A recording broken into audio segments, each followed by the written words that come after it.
Well,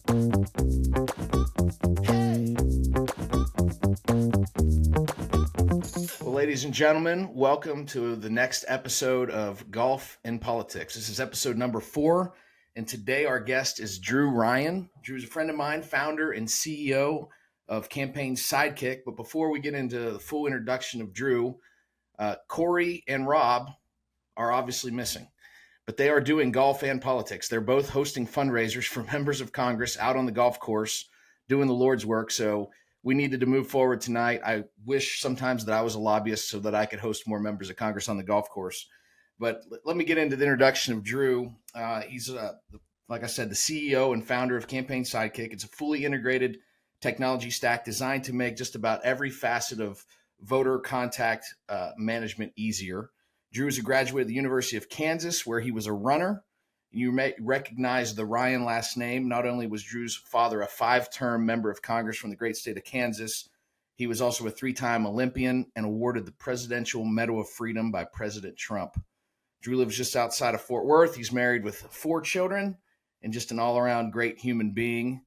He's a member at Split Rail Links and Golf Club in Aledo, Texas, where he carries a 1.6 handicap. All that means is that the next time we play, he's giving me 3 pops. Drew, welcome to Golf and Politics. Man. It's good to be on with you. I'm glad we could make this happen. Yeah, I really appreciate you taking absolutely. the time. You know, it's interesting how, we're both Presbyterian, so I think that we believe in the sovereignty of God, and I honestly, like, that's how we met. And in some way, I was actually greeting at church on a Sunday, and Raz Schaefer gets to church early, which he was never early but he was by himself that day. He didn't have kids in tow.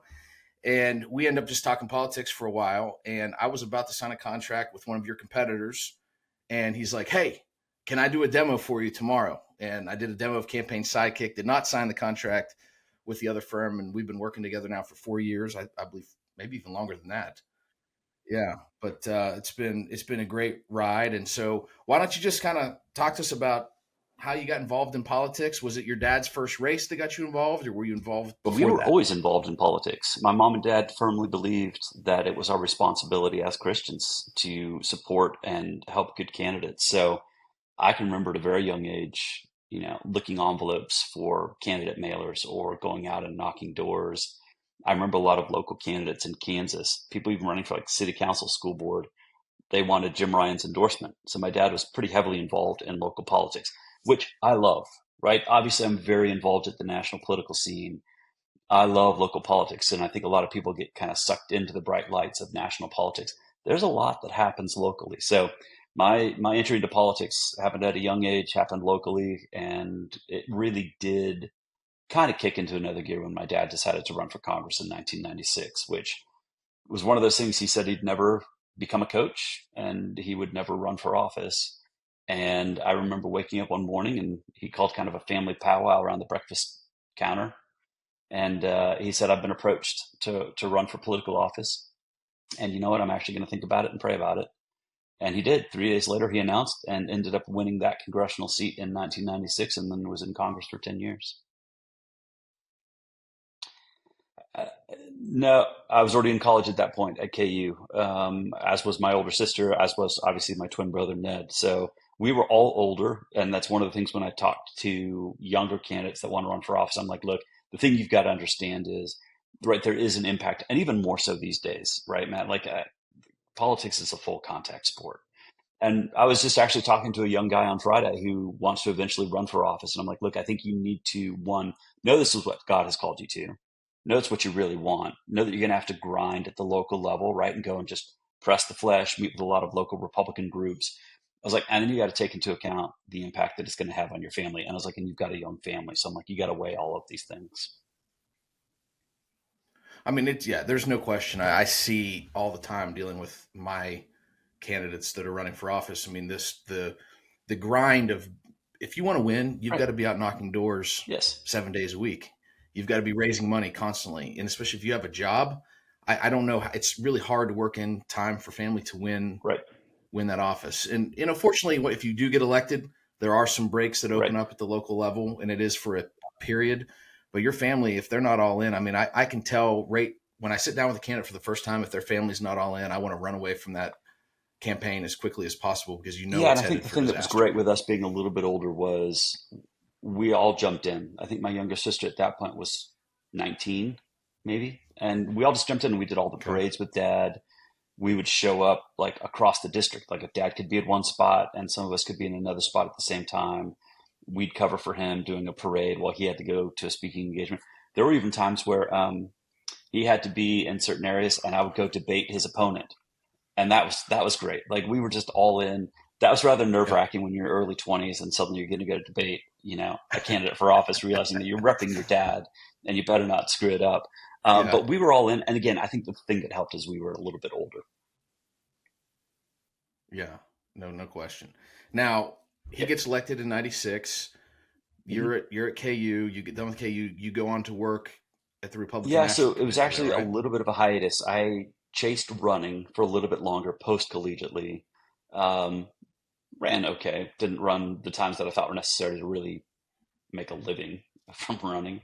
And then went back to DC in '02, just as the Republican National Committee had kind of rejiggered everything they were doing, and they wanted to roll out their 72-hour plan. So this is like really rolling Hmm. time backwards. Right. Um, in the time Yeah. machine, and it was the 72-hour plan, get out the vote.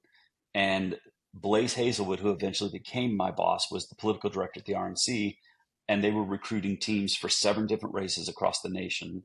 I ended up talking to my buddy Timmy Teeple. He said, "You'd be great. Let's do this." Uh, I had expenses paid. I wasn't actually paid to do this.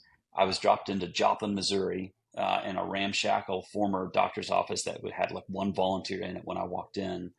And we were supposed to win this special election between Congressman Jim Talent and Jean Carnahan, who was the widow of Mel Carnahan, who had beaten John Ashcroft Right. in a write-in in 2000. So anyway, ended up, long story short, we ended up winning that race. The team and I ended up having like 100 high school kids from Patrick Henry College. We basically grew the local volunteers around us. We had probably 100 to 150 volunteers, and we were just flushing out these really strong Republican precincts and ended up winning the race by 1.4%. Blaze Hazelwood reached out and said, "Hey, I'm taking interviews for new deputy political directors for the '04 election cycle. Would you be interested?" I said, "Sure, would love to do it." Got the job, and absolutely loved that experience at the Republican National Committee. There's nothing like it. And as I tell a lot of younger operatives, it is the big leagues. And I actually remember Don McGahn. He was the White House counsel for a while under President Trump. We Right. have been good friends for years, and I remember going just bouncing this around with him. He's like, "Look," he's like, "this is an opportunity to get called up to the big leagues." He's like, "You'd be silly not to take this job." He's like, "Go take it." Um, and I did, and it was probably some of the best advice that I could have been given. And then had a great boss in Blaze Hazelwood, who really she just allowed us to run and gun. She said, "This is what I need you to do. Go do it." Um, and we did. We had a really really good team at the RNC that '03 '04 election cycle. Well, I was in DC in Yep. 2002 as an intern Yep. at the Bush White House, and we was an unpaid internship, but on Thursdays we got to go to the RNC and Yeah. make telephone calls Yeah. for $100, and I mean that was a huge deal. We had some walking around money, you know. And I remember one of the times we went over to make calls, and they let us sit in on a presentation on the Right. 72-hour program, and then seeing that implemented in '02 and how well Republicans did in the midterms. And then in 2003, I'm working for a member of Congress from Ohio, and I leave the Hill and go to work in the district office and run his campaign. I get elected to the Republican chairmanship of the county that I'm in Ohio, which Right. was a Democrat county, which is wild to think. So, like 2000, Bush only gets 36% of the vote in Belmont County, Ohio. Donald Trump will get close to 80% of the vote this fall. It's one of these blue Yep. dog Democrat districts that is completely done a 180, like the whole state of West Virginia where I'm from. And so I get elected as Republican chairman, and we implement the 72-hour program because I'm running everything for the Bush campaign in Belmont County. Plus, I'm working with the Eastern Ohio coordinator because Bob Ney didn't have a tough race. So we're all in for Bush. And that 72-hour program was fantastic. And I would argue that Bush doesn't beat John Kerry without the I mean, 72-hour again, this program. goes back to one of the key architects of it was Blaze Hazelwood, right? There was Karl Rove was involved, Ken Melman, another blast from the Right. past, right? There was this trifecta that had put their I was an intern for Melman and Schlapp in That's political hilarious. affairs. So you had this kind of meeting of the minds to put this plan together. Look, to some extent, a lot of politics is not rocket science, right? As I tell people, there's not a lot of silver bullets. In fact, Right. I would argue there are no silver bullets in politics. A lot of it is fundamentals and executing those fundamentals well. And I think that's really a role that the RNC has played well at times and maybe not as well at other times.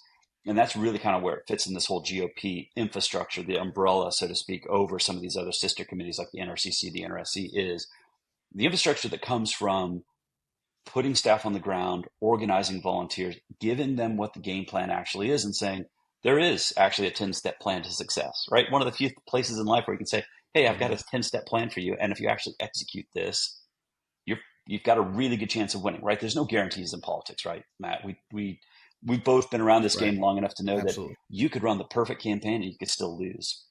But I feel like when you execute the fundamentals well, you greatly enhance your chances of winning. No doubt. No doubt about it. We got Rob Ellsworth joining us. Rob's, like I said at the beginning of the episode, Rob and Corey today have hosted fundraisers for members of Congress doing golf and politics. I told everybody, Rob, that I'm jealous sometimes of you and Corey. I'm sitting here writing direct mail copy in my office all day. You're out hosting members of Congress on the golf course. I might need to look at my career and maybe make a change at some point. I don't know. So all we've done so far is we've kind of hammered out Drew's past, getting started in politics in Kansas, was always involved. His dad ran for Congress in 96. He was in college at KU, worked on that campaign, obviously. And then 2002 went to work at the RNC, ran a special election in Missouri, then was the regional political director for the '04 cycle, which he's running the 72-hour program, which Rob used to be a Republican, and we were implementing the 72-hour program. We worked for Bob Ney back in the day. I did. Okay. I worked on the 72-hour program for Bush Cheney in '04 in Southwest Yeah. Ohio. I was Yeah. working. I was working for John Boehner at the time. So Mick Okay. Krieger, Mike Summers, and Karl Rove. McCrager. Yeah. So I was the deputy political director at the RNC, and Ohio was one of my states. So there's an off chance our paths may have crossed, but oddly enough, too, Matt, West Virginia was one of our targeted states in That's '04, right. right? It was still very much a battleground Oh, yeah. state. Very much. I think Brian Donahue was running the Yeah. state. I had some field staff on the ground there as well, but it's amazing how much the map has changed. I mean, I know it's been 20 years, but it used to be, you win Ohio, Pennsylvania, Florida, two of those three, you're going to win. And that's no longer the case. Well, in Ohio, if you won the three C's, if you're a Democrat and you carried Cincinnati, Cleveland, and Columbus by enough of a margin, you'd survive the bloodbath in the rural parts of the states. And now the Trump margins in the rural parts of the state, instead of being 15 or 20 points or 60 or 70 points, and just winning the three cities isn't enough to carry the state. So, well, my business partner had a better day today. He had a hole in one, his first hole in one. Oh, There you go. fantastic. Right in front of the congressman and the whole group on the ninth hole at RTJ. Oh, that's fantastic. That's in great. Northern Virginia. So it was Talk about one you'll never forget. pretty awesome to see. I still beat him, but I've got to get that in there. There you go. I love RTJ. That's a great golf course. Well, come play anytime. Happy to host you. Well, Drew, I want to pick up. So you work as the deputy political director at the RNC. Yep. RNC, I believe, in 2004 was critical to the success of George W. Bush and Republicans winning across the country. 72-hour program was incredible. But where do you see the party at today? Is it still as relevant as it was in 2004, or have other groups taken the place of that, or have we become so polarized that it doesn't really matter what the parties say anymore? That's a long question. No, I think the party will always be relevant, right? I think both major parties will always be relevant in that they provide different things to different people. I think for the RNC, right, going back to what we were previously talking about, what it brings to the table is the ability to organize the grassroots. Now, I would also argue that potentially the same volunteer base that we had in '04 is not the volunteer base that we're looking at in 2024. So I do think that there has been, in a sense, an evolution of how politics has been done or is going to be done on the GOP side of things. Look, I think there's going to be a lot more paid voter contact, which I've always been a big believer in, right? If you can find a good paid door knocking firm that you can, in a sense, build the locals around so they can kind of see momentum, they can see people out there knocking X number of doors an hour and really picking up momentum. I think that actually incentivizes and excites people. They start showing up on Super Saturdays. They'll show up on Tuesday, Thursday evening type thing to knock doors. So I do think the party is still relevant. Obviously we've seen the rise of super PACs and all these outside groups. When push comes to shove, right? When you come down to the two major parties and they have the two major candidates, the two presidential candidates, guess what? People are going to flock to those standards to volunteer, no matter what these outside groups are doing. I see that on a daily basis. It's just the nature of politics. But have you seen a decline in volunteerism on campaigns since we started in the late 90s and early 2000s? To some extent, yeah. I mean, I think social media has corrupted the world in so many different ways. I was just having this conversation with friends. Here I am in technology, right, talking about social media and how with the corrupting influence. I know we've seen kind of a shift on both sides of the aisle to people thinking that Facebook and Twitter and having fights on both those platforms is actually relevant. It's not, right? I love Twitter or X. I love it as a news source. I love it just because it's just like a rumble in the jungle, right? You just watch people go at it day in, day out. But in spite of that, as we've seen that shift of kind of the Republican volunteers shifting more towards social media being an impact, that's to my point, right? They're still there. I think what we're going to have to do is kind of really begin to rejigger it towards, we're going to need some more paid door efforts to get the voter contact that's needed to actually win. In 2004, in the Southwest Ohio 72-hour campaign, one of the things that I was tasked to work on, and I mean, at the time I was, low man on the totem pole, paid, but not a volunteer. One of the things that we really focused on was going through fundraising lists and anybody who gave small amounts, or odd amounts, like $22.36. We were tasked with contacting them because chances are that's all they could afford to give, but they might be willing to come in and put yard signs together and make calls or knock on doors or do whatever else. And it always, appeared to me that the only people in campaign offices were young or old, people that had the time to do it or really cared about it. Is that stuff still relevant? I know yard signs aren't, but is the knocking on doors and is that stuff all still relevant, or is it kind of a waste? Is the door knocking still relevant? Is that what? Yeah, I do. Look, as I explained to people, what we do with Campaign Sidekick, right? We're providing basically a CRM, a contact relations management system.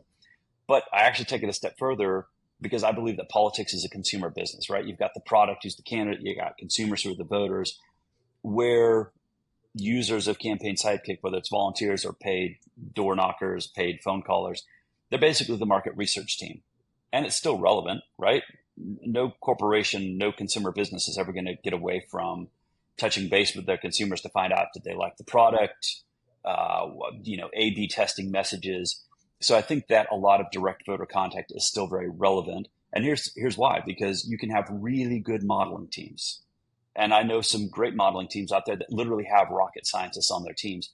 And you're still talking 75 to 80%, right? They're getting in the neighborhood, but you're still going to have to do direct voter contact to find out exactly where voters are, what's the message that resonates with them, and then create a message around what is important to them that will motivate them to get out and vote, or as I say, buy the product, the candidate, and bring their friends and family with them. So I think it will always be relevant.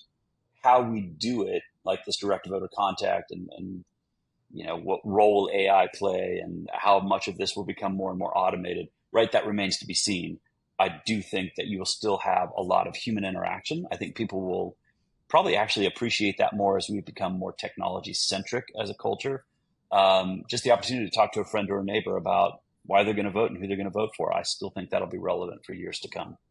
Do you think that the Trump campaign will change its position on mail-in voting. Yes. And I mean, instead of telling their voters it's, corrupt or whatever else, educate them on how to do it, because it was a huge advantage for Democrats. It was. I tend to think the Democrats also got the perfect storm in 2020, right? You had COVID. You had a lot of people that were frankly scared to leave their houses. The vote by mail thing was good. And frankly, the Democrats were that much better at it in 2020. I'm very bullish on this current Trump team. A lot of the decision makers higher up, the day-to-day operators, I think they're very aware of what they need to do. And I think they've already put a lot of stuff in place to make up that ground on getting people to vote by mail. And then in the states, obviously, where it's legal to do that ballot harvesting. Well, that's a good segue here. So, I mean, clearly I'm for Trump. I'm a Republican and want to see Donald Trump reelected. Drew, you obviously want to see Trump reelected. Rob's a Democrat and wants to see Biden elected. We're not here to argue that. We know where we stand. We're not going to convince each other of it otherwise. But I'd like to kind of dive into where we see Trump having an advantage with his ground game or Biden having an advantage with his ground game. Do we see persuasion of undecideds being the key to victory, or is it mobilization of the base? I mean, just my perspective, there's always a middle in American politics. It depends on the election cycle. It could be this big, it could be this big.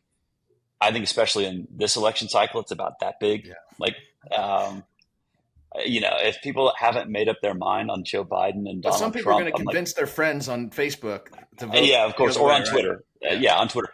So, do I think there is a persuadable middle? Yeah, I mean, it's like very small single digits. I mean, I would even say it's like 2 or 3% at most. And this is me just kind of guessing. This is going to be a mobilization game, right? And it's going to be a lot of mail-in ballots. It's going to a lot of flushing very like deep red and deep blue precincts. So especially in this election cycle, right? It goes back and forth from persuading the middle to just mobilization. This one's going to be heavy on mobilization. I'm convinced of that. I agree with that. My sense, and I don't think it's wishful thinking, is that what scares me about the election, other than Trump doing better in the polls than he has historically at this point, it shocks me that it's even close. No offense, but it drives me nuts. But what I will say is I think Trump is sort of at his ceiling and Biden is closer to his floor. I think most of the undecided in the polls are probably more lean Biden type voters that, potentially could pull another 2016, where there's one path in my view for Donald Trump, and that's to pull a rabbit out of the hat. Like, it's going to be close no matter what, but he can't get above. I don't think he can get above 50%. I don't think he can sniff 51%. But what he can do is muddy the waters enough, help try to pull Biden down the same way he pulled Hillary down. And Hillary was very helpful in doing that herself, to get her under 48% in the polls and get enough people that would never vote for Donald Trump to either stay home or vote for Cornel West or any of the other RFK or any of the other third-party candidates. That to me is the Trump path to victory. What I think is hurting Biden right now is young liberal voters who probably don't remember, like other liberals, older liberals do, what the Trump years felt like and what the 2016 election night felt like. Awful. And everybody knows what it feels like to lose. Some of us accept it better than others, but I had to get that in. I'm sorry. It's good. It's good. But it's very possible that we're set up for another 2016 rabbit out of the hat situation where there's enough liberal disgust with Biden. What's music to the Trump campaign's ears is, oh, they're both terrible, or, oh, I can't believe this is the choice, or what am I going to, I just don't trust them. They're both awful. that's music to Trump's ears, because I do not see him under any scenario sniffing 50%. Well, let me interrupt here for 1 second, and then I want Drew to have the floor. I will tell you this, like, first, it's just funny because in your circles where people are like, we can't believe that Trump is actually even in the ball game. In Drew and I circles, we can't believe that Biden's even in the ball game. And it's just the complete opposite, which is hilarious. Right. But I will tell you this, I get access to a lot of polling with my clients, and we're constantly looking at intensity of support. That's a huge deal. If truly and I believe Drew's right. I believe this is I think we all agree this is going to be a mobilization election. We're going to be persuading people that should be in your camp to show up and vote. Right. Trump's numbers with his base are stronger than Biden's are with his base. Now here's the saving grace for Joe Biden. The intensity at which they hate Donald Trump is unbelievable. I've never seen a hate like there is for Trump, but a like for the favorability towards Biden, it's very low. I mean, I've seen a number of districts where Biden will have an 80% approval rating with Democrats, but only 30% very fave. That's incredibly low. And I don't think there's a lot of intensity behind Biden. I think there's an intensity behind a hatred of Trump. And it'll be interesting to see how it plays out. Look, I mean, I don't think anybody can sit here and say it's going to turn out this way exactly. But Drew, you're getting access to more data than both of us combined with all the doors you guys are knocking. Yeah, well, one, I think, again, that I'm always nervous making these type of predictions. I do think Trump can win under 50. Right. I just think that I think RFK. Yeah. Right. I just think RFK is going to be a bigger spoiler than most people think. Yeah, for Biden. I'm looking at the numbers. He's just not drawing as much from the Trump base as one initially might have thought. I thought he was going to be a bigger problem for Trump. It's clear now that he's going to be a bigger, especially with some of his more recent statements, where he's going to be a bigger problem for Biden on that side of the aisle. The other thing, too, that I've been talking a lot about, especially with my kids the last couple of weeks, are watching these campus protests where, at least from my perspective, you're seeing a schism between kind of the old school liberals and what I would call the woke left, where I think you might see some disgust from the woke left of why isn't Biden and why aren't the older Democrats supporting us 100% in this? And the older liberals are thinking, who are these people? And are they actually part of our tribe? I think that's going to be, look, we're sitting in May, right? There's a lot of time. We all know that there's a lot of time for things to change in this presidential. If things continue or remotely in this same arena of these protests continuing on these college campuses, I would say that the Democrats have an underlying problem with a schism that's happening in their camp between the old and the new. I think that's going to play a bigger role. Yeah, I mean, look, I was a Republican long enough to know that these campus protests are like catnip to conservative media. I mean, it's liberal professors, un-American, these entitled little shit kids that are, in college on mommy and daddy's money, living in tents and disrupting. Kind of like January 6th is to liberals, right? I mean, this is catnip for you guys. But what's bullshit about it, and I'll just be candid on it, is one, there's graduations coming around the corner. These campuses aren't going to be not at Columbia in the summer. If this is still, if this turns up to be the issue that's debated in the fall, you're going to win. You guys are going to win. There's no doubt. If this is the issue we're talking about, I don't think it'll be the issue that we're talking about. When it comes to the campus unrest and RFK Jr., the Biden campaign has the toughest thing to do in politics, which is to educate the public on it. Because you look at these protesters that are pissed at Biden. I mean, they're protesting Biden too. Yeah, they are. That's the beauty of it. They're saying, we hate Joe Biden, we're protesting him. And the Republicans are saying, oh, we hate these protesters when they hate Biden too. Like, so when you get to Trump's positions on these issues, he's harder line on Israel. He's harder line against Hamas and Hezbollah and Iran. He's harder line on college loans and student loans. He's harder line. You look at RFK Jr., how he's pulling Democratic votes makes me want to pull my hair out, because RFK's entire being is about anti vaccine. These are all conspiracies. Biden wants to make it like, how are Democrats supporting this guy other than they just think he's a Kennedy and he must Right. be a Democrat? I mean, it's not so. Like these are voters that should be voting for you guys. Like they should be voting for Donald Trump and But then you looking up something. start playing the clips of Robert F. Kennedy from just a couple years ago where he said, you know, red states are awful. It's a cesspool. You can't live in a red state. You're more likely to get murdered. You're more likely to get, you know, teenage pregnancy. I mean, he's trashed Republicans his entire life.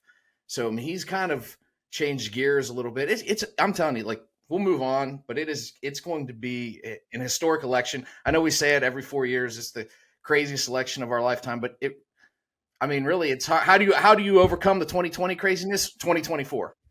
This is legitimately going to be one of the craziest. I've been through a lot of these, and I have a staff call Monday and Friday, and I continually emphasize with my team, like, guys, all we have to do is we continue to execute and put the best products on the marketplace and keep our heads down. I'm like, if we think this thing's getting crazy now, it's only May, Great right? segue.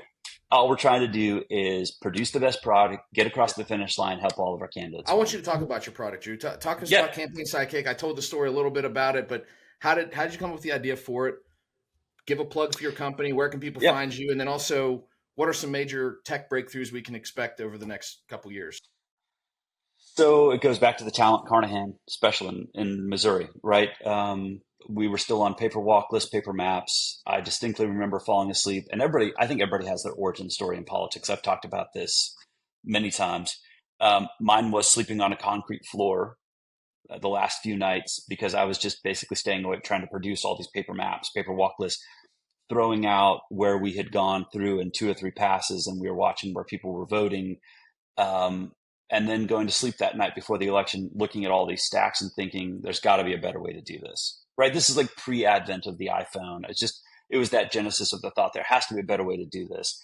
Then given the opportunity to really sink my teeth into when technology had come around in about 2011, to really begin this story in earnest of, all right, now we're actually beginning to see technology at a point where we can use data in what I call this virtuous cycle of, you've got data, whether it's modeled, whether it's historical election data, that you can then begin to use to create these very unique universes of voters that you can knock, you can call. Obviously, over the last few election cycles, we've seen this advent of peer-to-peer texting, which I know drives some people nuts. It's amazing, though, how many people respond to texting in a positive way, right? You always get the various swear words coming back at you on the text platforms. But really, I think one of the things that sets us apart with Campaign Sidekick is it's an all-in-one app, right? It's the ability to door knock, phone bank, do peer-to-peer texting, all these different things inside of one app. Sorry, all of a sudden my messages are going off. I don't know if it's coming through to you guys, but it's the ability to do all these things on one platform. It's the ability to manage your volunteers and all of it in a very seamless, user-friendly sort of way. Some of the things that we're doing with Sidekick version 3 that's coming out is really kind of refining the process without losing the complexity, but making some of the basic functions and even some of the more complex functions easier. And to my comment about AI, starting to use some AI and how we look at your actual voter contact, right? If I were to come to the door and knock on your door, Matt, and then say, what are our lookalike audiences that are in this certain radius? Who are some other potential voters that may or may not be like Matt Parker that we could go have a conversation with? And maybe the first pass through on a neighborhood, whether it was phone calling or door knocking, we had 5 potential targeted voters. Now, as we rerun the calculations in real time, while I'm still out in the field, suddenly there's like 10 other potential voters that pop up on that same street.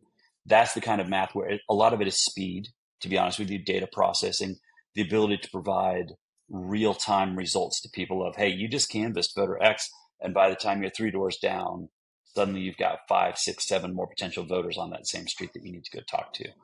So that's some of the stuff I think for us, internally, it's making things faster, which I've already mentioned. but also leaner in the way that we process the data, right? Not moving as many data points, moving the relevant data points. I think for us, we leaned into being a NoSQL backend, unstructured data. MongoDB is our backend.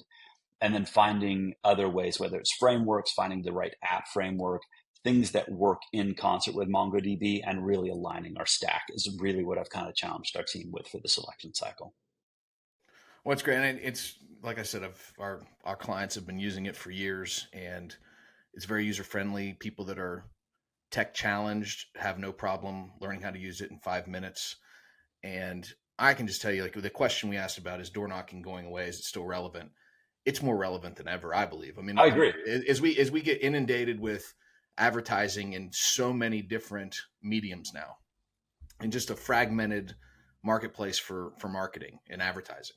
When somebody shows up at your doorstep and has a conversation with you, it's a lot harder to believe the negative attacks that come in the mailbox or through the digital ads Yeah.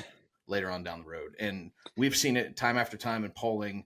The candidates I have that are knocking doors like crazy and meeting voters, their fave on fave is so much stronger than the candidates that don't knock doors. It's especially in local elections. It's a persuasion tool, especially in primaries. And I think one of the things that's been exciting for me, it's been also kind of an eye opener, is I will still go out and walk on Campaign Sidekick for candidates.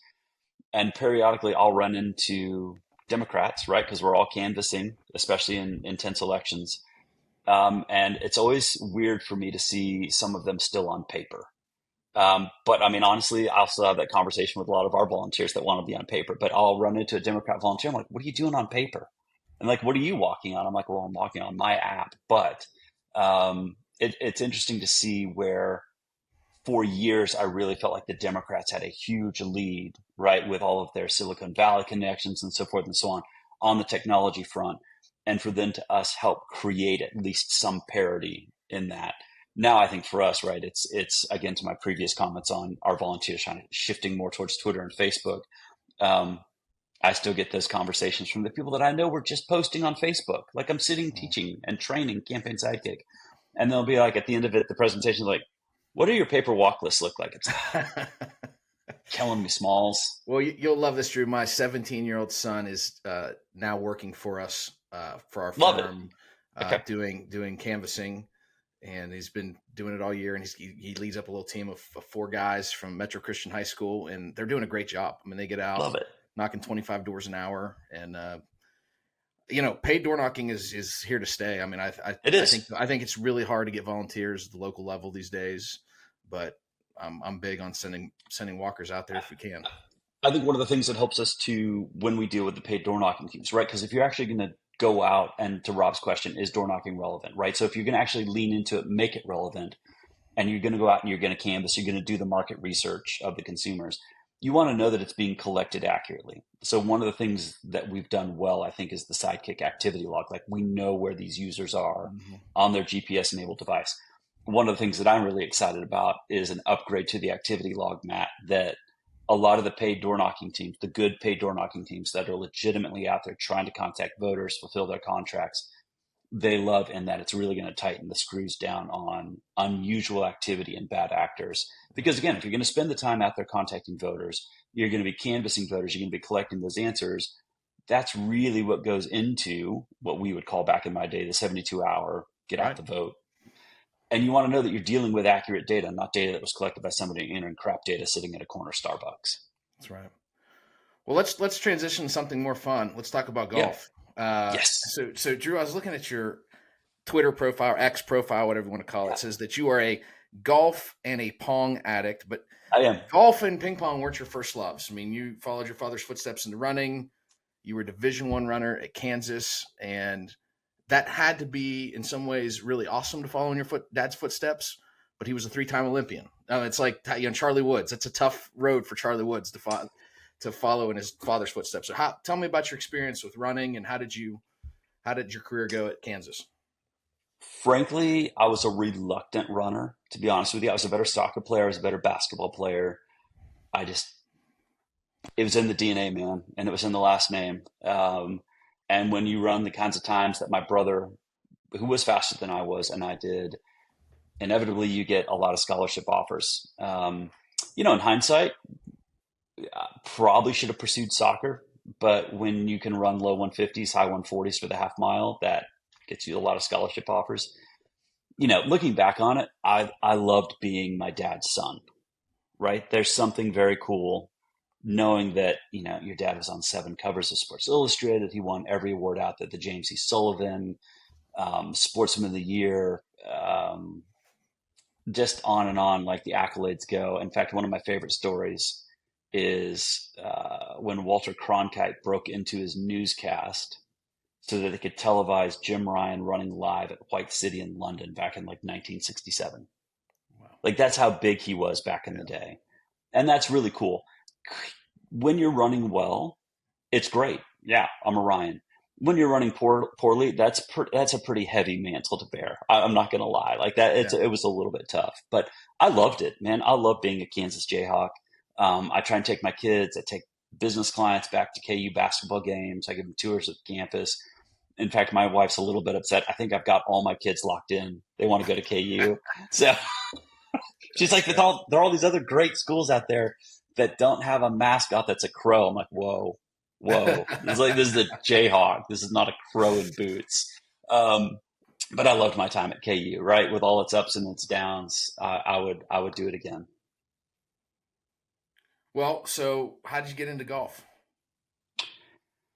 My grandfather, he was a World War II vet. And look, I think before a lot of them knew what PTSD was, and he was at D-Day.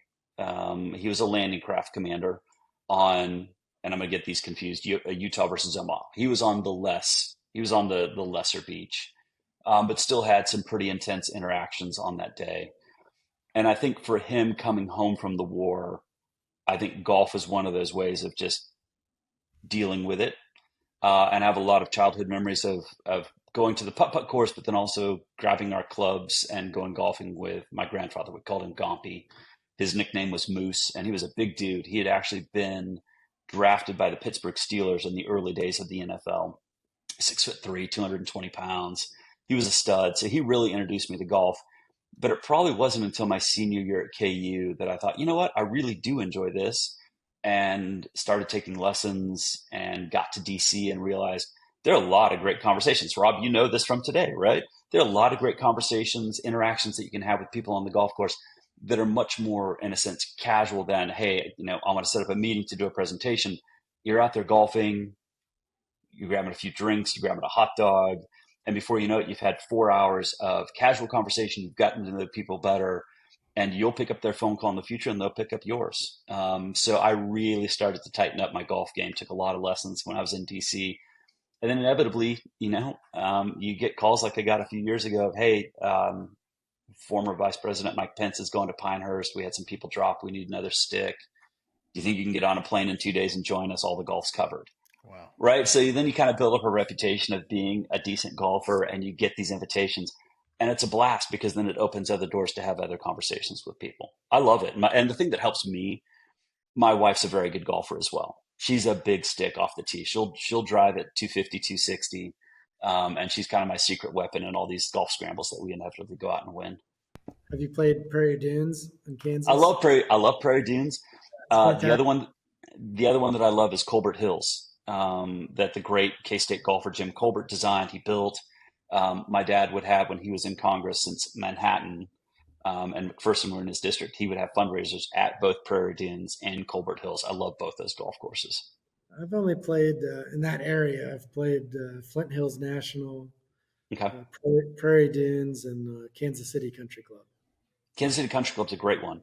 Colbert Hills is just one of those things where Jim Colbert had this vision. He cut this course out of the Konza Prairie outside Manhattan, Kansas, and it is a beautiful, absolutely unique golf course as well. What's your handicap right now? 1.6. Nice. You are a stick. Well, let me tell you about his game too. It's pisses me off because he doesn't do anything sexy at all. Like, I mean, we just play around the golf, and it's just like, oh, okay, 250, 260, some 280, something. I mean, he can hit it, but it's not like it's not like he's Bryson DeChambeau out there, and he just doesn't make mistakes. He doesn't lose his golf ball. He gets on most greens. He lag putts, makes a lot of pars, and it frustrates the hell out of me because like I'll make a couple birdies in a row, feel like I'm gonna kick his ass, and the next thing I know, I'm down 7 strokes. My Because I game bought one works. straight out of bounds. My game works backward from the green. And probably, you know what? As I was getting more and more serious about golf, Jay Dickey, he's a former member from Arkansas. He's passed away now. He was a fantastic golfer. At one point, he was a plus handicap. And we would go golf. My dad loves to golf. My brother, the four of us would go, and we'd go play at East Potomac, right? Total dog track. But when you got out there at 6 a.m., and you could golf. And I tell people, I'm like, look, it's a dog track. It's not the greatest golf course in the world. But when you're out there and you're like, I'm going to cut it off at Jefferson Memorial, or my target line is, the Washington Monument. There's something very unique about that. And we would go out, the four of us, at the crack of dawn, and we would play golf. And I remember Jay Dickey telling me, he's like, look, the really good golf games are from the green back. So I would say the strength, it's my putting and my short game. Irons are generally really sharp.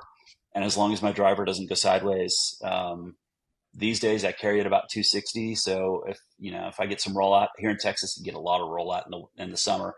If I'm hitting it 275, 280 and playing a lot of short irons or wedges in, I inevitably score. So as long as my driver doesn't get me in trouble, the rest of my game gets stronger the closer I get to the green.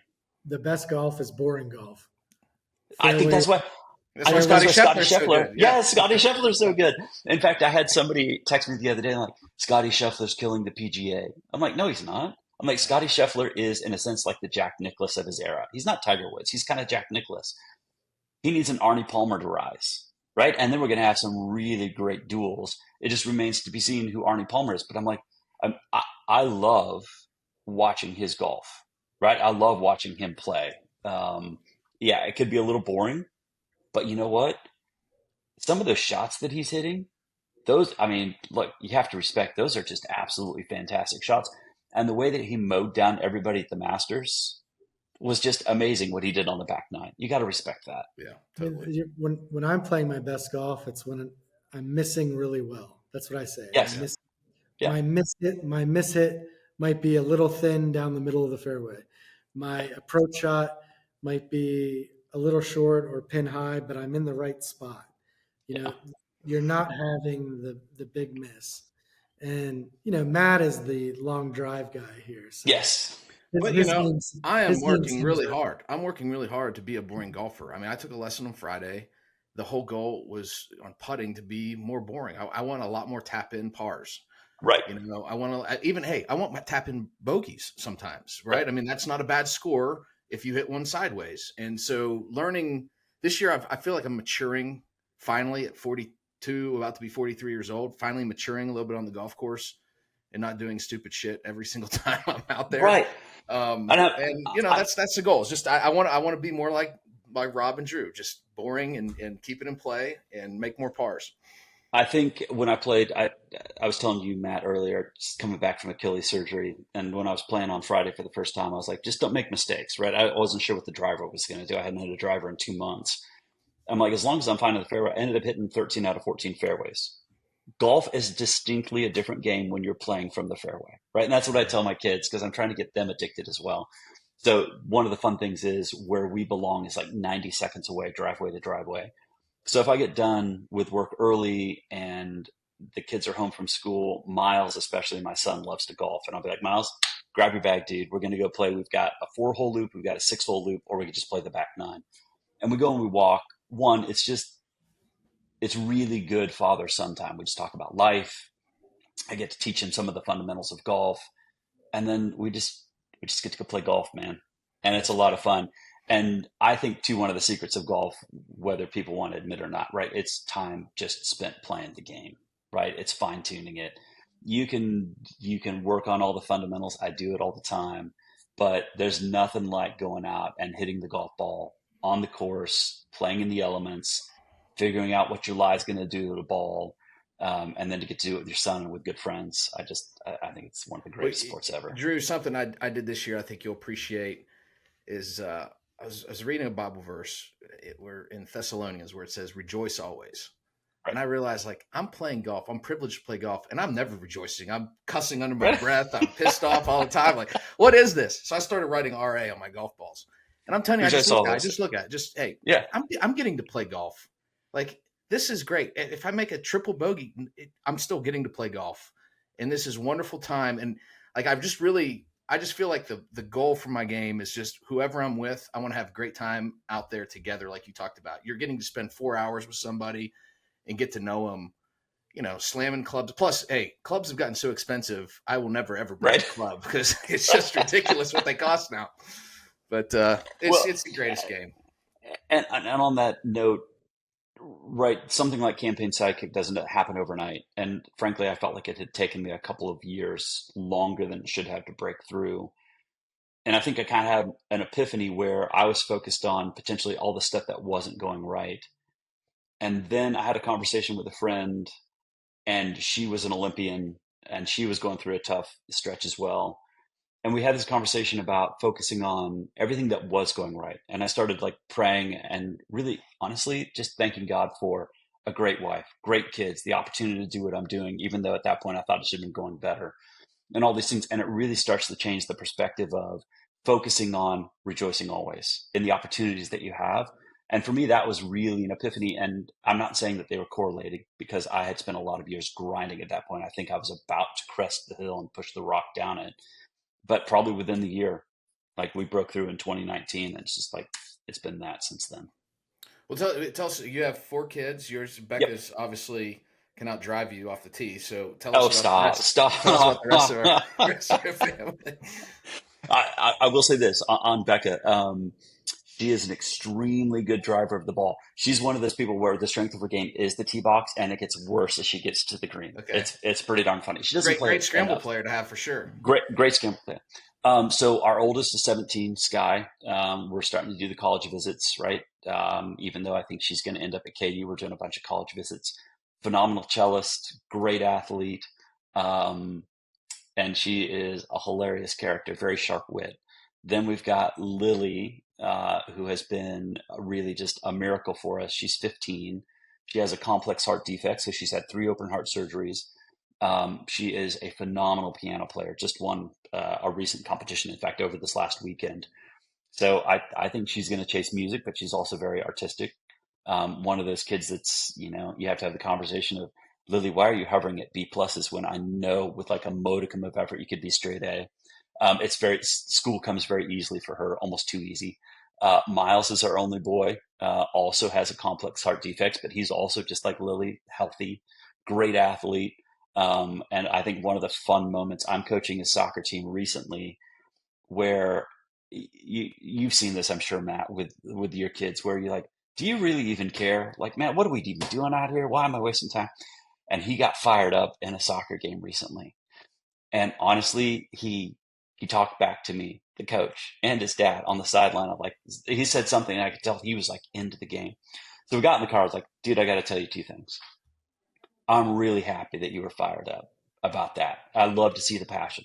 2, don't ever talk to me like that again on the sidelines. And then we have Willa, by the way, Miles is a great golfer, but he's also a really good violinist. My wife has insisted that all of our children play classical instruments. So And cello. how old is Miles now? He is going to be 12 in June. 12, great. And he just tried out for the JSO, the Junior Symphony here in Fort Worth, and I think he's already made it. I don't know. I have to ask my wife. And then Willa is 7. She's our team mascot. She's probably going to be the best athlete of them all. It's me sitting there like this, trying not to press too hard. And she's a great conversation. As I tell people, she's 7 going on like 27. But anyway, it's great. That happens with a bunch of older brothers and sisters, right? Yeah, kids are great. Like, you sometimes think these little people have ruined our lives, right? We had so much freedom when it was just the 2 of us. And then you have an opportunity to look at them and you go, man, what a blessing to have great kids, to have spent the time training them, being with them, encouraging them. It's not easy, right? You know No. this. Like, it's not easy having kids, but man, I'd do it all over again. You should. My 5-year-old. My wife is a loud person. I mean, she's just, when she's having conversation, she projects. She was a middle child, Right. and she felt like she always had to be loud. the 5-year-old has picked up on that. And so we're in the driving range and he's just as loud as can be. And I have to be like, son, other people are trying to concentrate. You got to be able, he'll hit about 4 balls off the tee. And he's like, hey, Dad, can I go play in the sand? And he'll just literally go into one of the practice bunkers or even just on the range where they filled in the sand divots and just picks up handfuls of sand, throws them in the air for about half an hour. And he's happy as a lark and gets to drive the golf cart. And I don't know if he's ever going to be a great golfer or not, but he sure loves being out there to play in the sand is way more fun to him than putting or hitting a driver. It's the first step, right? It's the first step, getting him comfortable and loving being out there. Well, Drew, thanks for your time. We want to close with, we call this the shotgun 9. Want to get out and play a quick 9 like you do with Miles. We'll just ask 9 quick questions. Rob and I will kind of take turns. Sometimes we ask more than 9. We'll see where it ends up and we'll close it out from there. Rob, you want to kick it off with the question? Okay, I will. Texas golf or Kansas golf? Oh, as far as best programs, Texas by far. Best courses? Oh, best courses? Oh, honestly, I'm a little bit more partial towards Texas, right? It may be that I get to play Colonial and Shady and other courses down here. Like Texas has some really good golf courses. I just played PGA Frisco. Had a good time. Yes, I'm going to be over there on Thursday. Very cool. How much does KU pay Big 12 officials to cheat for them at every Foggy Island Fieldhouse game? It's all urban myth, man. It's all urban myth. We never pay. Oh, anybody. No. We pay our players extremely well, which is why some of them are coming back and not going to the G League. But we don't pay the refs. No, I will say this though: there have been some refs that have been disappeared over the last few years because it was made known that Bill Self did not like the way that they called games. That's as far as I'll go down that path. We of course never pay anybody on that front, but there have been a few refs that have not been invited back. I think there was a game where Kansas shot 41 free throws to West Virginia's 5 back in the Javon Carter days of Press Virginia. And that and along with the 2018, Kansas cheated, so they got stripped of the championship. So really that banner should be ours. Here's what pisses me off. Kansas doesn't even care. They don't even hang banners of conference championships because they have too many. We don't. We have too many. Look, if somebody wants to memory hole our 2018 Final Four getting blown out by Villanova, I'm all for it, man. Let's just turn the page. We have very few things to hang on to at West Virginia. So, all right, Rob, what do we got next? All right, Greg Norman, good for the game, bad for the game, or TBD? Oof. TBD. There are days where I'm like, this is one of the best things ever. I have to say, like the recent thing where he's like, we're going to go out and buy golf courses and have like home arenas for these teams. I'm like, are you just making this crap up on the fly? Some of this stuff doesn't actually make sense. TBD. If you could pick a dream foursome, it has to include one president, living or dead, one pro golfer, and one celebrity. Who would that be? Mark Wahlberg, Phil Mickelson, Ronald Reagan. I think that would be a kick-ass foursome. No question. Head-to-head in a club championship, you or Donald Trump? He had to go there, didn't he? Or senior club championship, or junior women's. But Rob, Drew hadn't become a member of the course yet, so I don't know. You know what? I'm going to plead the fifth on that one. I'm going to plead the fifth, Rob. I'll go a little more PC here on this next one. Favorite golf course that no one's ever heard of? Oh, favorite golf course that no one's ever heard of. I don't know. It seems like a lot of the ones that I played, a lot of people like.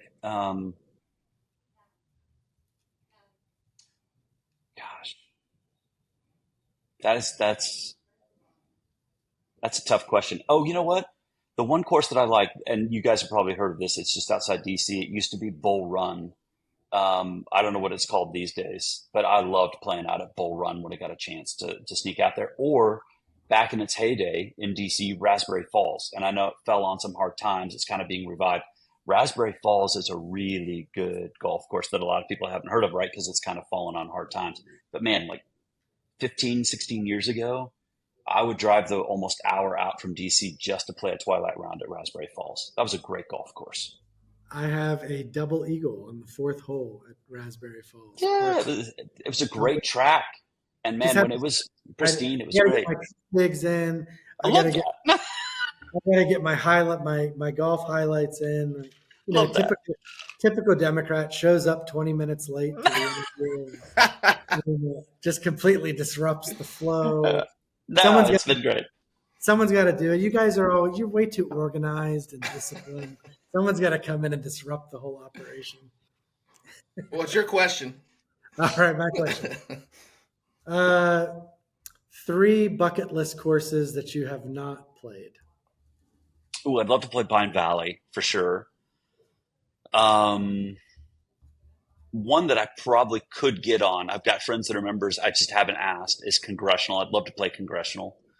Um, and then back in the day, I've played it. It's been forever. But one of my greatest golf memories was with my grandfather playing Pebble Beach. I'd love to go back and play Pebble Beach now that I have a modicum of a golf game. Good choices. If you could only pick one sport, golf or ping pong, what do you pick? Golf. Even though even though I'm a better ping pong player than golfer, like So, Rob, I got to tell you a ping pong story. Drew, I'm not very good at ping pong, but I enjoy it. And I had a table at my house in Texas, and Drew comes over to lift weights, and I said, I know you play ping pong. We'll play a little bit. And he did not even try, and I never scored a point. I mean, it was just like he was toying with me. I mean, it was just the most miserable 15-minute experience. I'm just like, I don't deserve to play against you, Drew. We're done. so. Let's A talk about lot of something that. else. A lot of that comes from one being raised in Southern California. My dad insisted that my brother and I play a lot of tennis as kids. He's like, it's a lifetime sport, so let's learn now. And we were pretty solid age group tennis players. And then our tennis pro taught us ping pong, how to actually play ping pong. And then that led to we were homeschooled for a time, and Kansas winters can be brutal. My dad bought a ping pong table, and my brother and I would play the best of 3 ping pong games, each game to 100. So it's just like hours and hours of ping pong, learning shots, then going out and playing with your buddies who are tennis players. There are a lot of hours of us just experimenting with shot, speed, top spin, different grips, stuff like that. That again, those things build up over the years, right? It's that whole concept of 10,000 hours of doing something to become really good at it. I have more than 10,000 hours of playing ping pong. That's for sure. Wes Benefield, our mutual friend, told me that he has never beat you at ping pong. But He actually has snuck a few games off of me, but he still owes me quite a bit of money because we bet on our ping pong games. he said you had to give him a lot of strokes on the golf course, though, and he took some money back there. So I let him play from the ladies' tees, and I gave him 2 strokes a hole. Which he was a great baseball player at Baylor, right? Yeah, He was their yeah. utility man the year that they went to and maybe won the World Series. Anyway, he's a great athlete, and I realized that in my moment of pride, I probably should not have given a baseball player of his quality the red tees and 2 strokes per hole. So anyway. Well, Rob, our last question we ask every guest. Our last question is, who's going to be president of the United States on January 20th, 2025? I mean, sitting right here, right now, going back to your comment on polls, in all utter seriousness, look, we're May, right? It's hard to call something from this far out. There seems to be becoming a locked in nature on some of these polls where Trump is a healthy single digits, if not double digits in some states ahead of Biden. Some of that becomes destiny.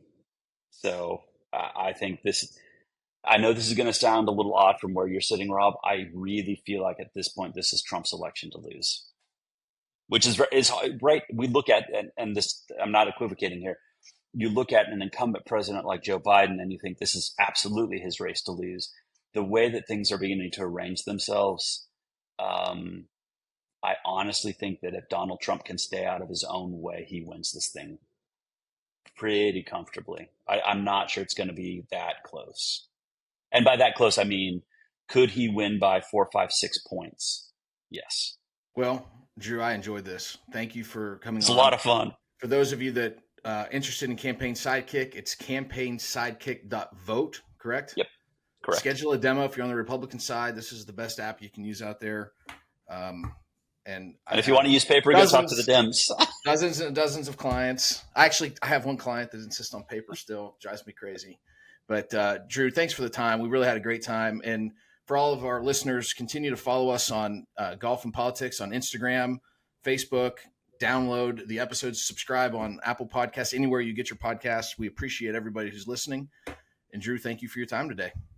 Absolutely loved it. Thanks for having me on, guys. Take care. Nice to meet you. Thanks, Rob.